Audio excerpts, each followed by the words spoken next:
गौतम जी, भारत में सिलेंडर की मारामारी चल रही है, कालाबाजारी हो रही है, लोग जनता परेशान हैं। उसके बारे में हमारे चैनल के माध्यम से क्या प्रतिक्रिया देना चाह रहे हैं? ये मैं ये कहना चाह रहा हूँ कि हमारे देश के प्रधानमंत्री की सारी कमी है, वो पार्लियामेंट से नदारत है। केवल ये जब इजराइल गए हैं, इजराइल से लौट के आए हैं, तभी वहाँ पर युद्ध शुरू हो गया है। युद्ध टर्म के आदेश के अनुसार ये चल रहे हैं। हमारी जो है इतने दिनों से दोस्ती थी इराक से, और इनकी वजह से दोस्ती भी खराब हो गई। जबकि हमारे इंडियन रुपए के हिसाब से वो हमें तेल देते थे, लेकिन इनके आने पे वो सब बर्बाद हो गया। माननीय मोदी जी ने हमारे देश को तहस नहस कर दिया है। यहाँ तक कि उनसे कोई क्वेश्चन ना कर ले, पार्लियामेंट के अंदर नहीं जा रहे हैं। वो नदारत है।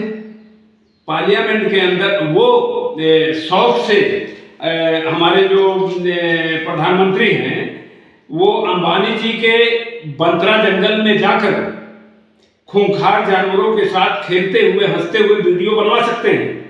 लेकिन वही प्रधानमंत्री हमारे लोकतंत्र के निर्वाचित प्रतिनिधियों से, जो कि महिला प्रतिनिधि हैं, उनसे घबरा जाते हैं कि वो उनको जो है मार देंगी, उनके ऊपर आक्रमण कर देंगी। हमारे देश के प्रधानमंत्री को इतना विश्वास नहीं है लोकतंत्र के ऊपर।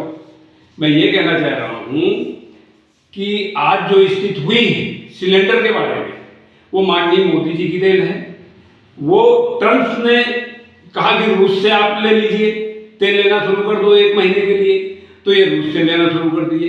भाई, रूस से तो हमारा पुराना नाता है, हमारा पुराना मित्र है, लेकिन माननीय मोदी जी की वजह से हर जगह हमारे देश के रिश्ते खराब होते जा रहे हैं। मेरा सिर्फ ये कहना है कि माननीय मोदी जी सामने आए और देश की जनता को जवाब दें कि ये सिलेंडर की जो किल्लत हो रही है, क्यों हो रही है, कारण क्या है, इसका जवाब उनको देना चाहिए और देश की जनता से माफी मांगनी चाहिए। और आगे क्या करने वाले हैं वो, इसका निर्णायक क्या होगा, हमारी समझ से तो अब धीरे धीरे जो है सब कुछ खत्म होने वाला है। सिलेंडर नहीं है, कल जो है अनाज मिलना बंद हो जाएगा। आज ये जो स्थिति आई है, माननीय मोदी जी ने पहली बात तो हमारा जो विकास के सारे रास्ते थे वो सारे बंद कर दिए। उसके बाद जो है इतने सालों से वो राज कर रहे हैं। देश के प्रधानमंत्री 12 साल हो रहे हैं, जो विकास के लिए बात की थी, इतनी अच्छाइयाँ हैं, तो उसके बारे में क्या कहना चाह रहे हैं?